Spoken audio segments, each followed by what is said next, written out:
ধর্ষণের পর হত্যার মামলায় মৃত্যুদণ্ডপ্রাপ্তদের ফাঁসির আদেশ কার্যকর করার কথা রয়েছে আজ দিবাগত রাত 10:45 কেন্দ্রীয় কারাগারে মৃত্যুদণ্ড কার্যকর করা হবে বলে জানিয়েছেন কারাগারের জেলার তুহিন কান্তি খান। একটু পরে দিচ্ছি, আমি যে জেল গেটে আছি একটু পরে দিচ্ছি।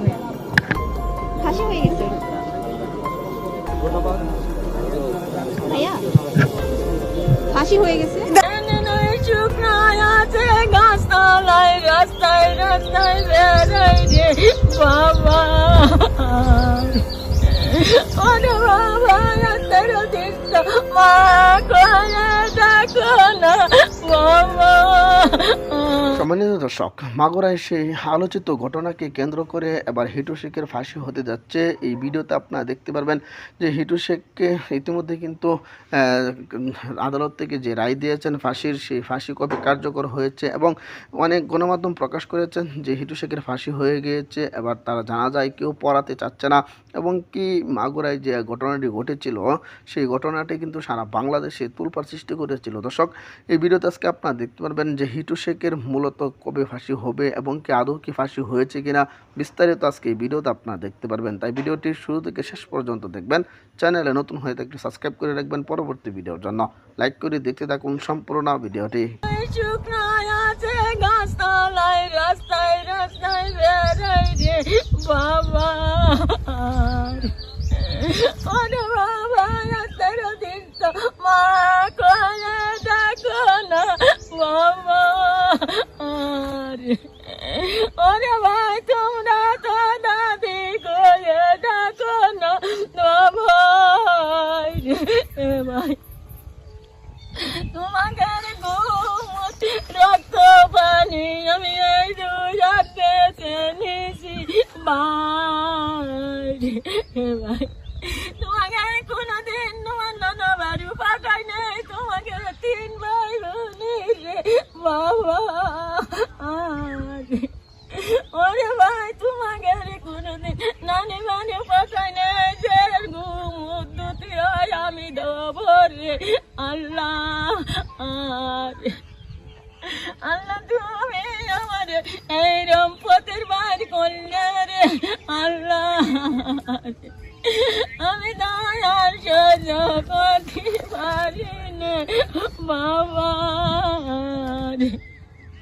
আরে বাবা তুই একটা কথা কোনে করলি না, আমার 4 সাল মেয়ে কোনে বাসা ভরে বাবা। আজকে তুমি আমাদের পথে তোমরা আজকে আইনের ঘরে দিলাম রে বাবা। আজকে আমার এত বেতন লাগতো না কিবল, তুই আসিলাম তোমাকে বই করে রে আল্লাহ। তোমাকে জন্য মানছি আমারে কত কথা কইছে রে বাবা, আমি মানছি কথা কানে কোন জুমা দিনে রে, যে আমারে সারা দেখবে কি ডারে টানবে কি ডারে।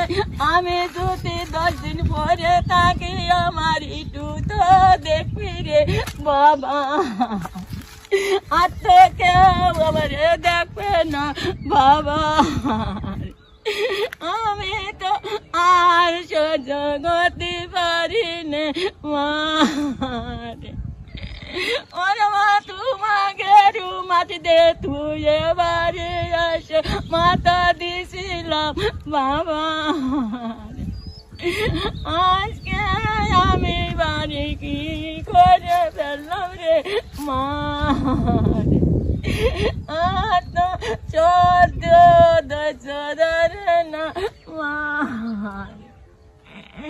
আমি কি এই আশপাশ দিয়ে গর্ব রে মা।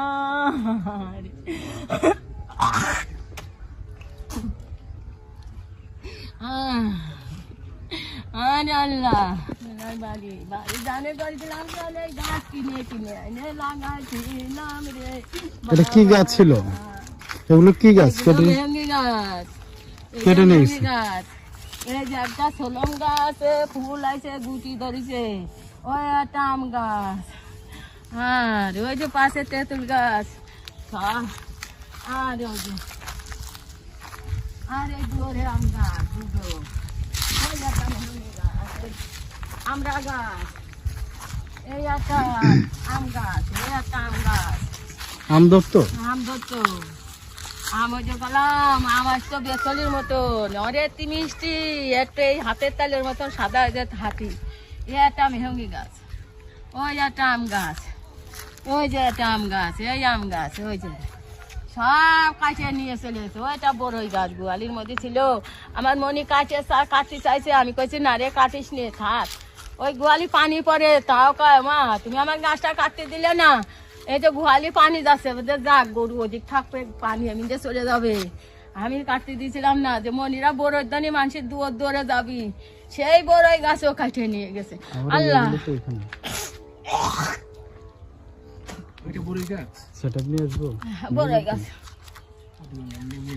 তা এখন আমার সব নিয়ে চলে গেছে আরে টাকার মাল টাকার গাছ গাছালি সব কাটে নিয়ে গেছে সব নিয়ে গেছে কিছু নাই আমার সব শেষ আর এই যে কত এই একটা আম গাছ দিয়েছে আর এই যে নিম গাছটা ওই আর নিম আর সব নিয়ে চলে গেছে নিক নিক নিক আল্লাহ তুমি নীতি দাস নাও আমি যদি আবার লাগানোর মতন তৈফিক আমার দাও আমি আবার